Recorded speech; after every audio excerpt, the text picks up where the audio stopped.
മുറ്റത്തെ മാഞ്ചോട്ടിൽ ഊഞ്ഞാലിൻ താളത്തിൽ പാദസരത്തിൻ അലയൊലി വിതറും കുഞ്ഞു കിടാങ്ങളെ.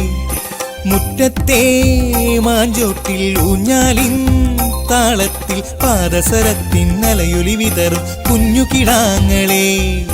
പട്ടുടയാടകൾ അണിയാം, പാൽപ്പായസച്ചോറുണ്ണാം, പാട്ടും കൂത്തും കുമ്മിയടിക്കായി പാടത്തെത്തിടാം. പട്ടുടയാടകൾ അണിയാം, പാൽപ്പായസച്ചോറുണ്ണാം, പാട്ടും കൂത്തും കുമ്മിയടിക്കായി പാടത്തെത്തിടാം. പുന്നെല്ലിൻ കതിരോലകൾ തഴുകിയൊരീണം തീർത്തിടാം. അത്തം പത്തിന് പൊന്നോണത്തിന് പൂവിളി ഉയരും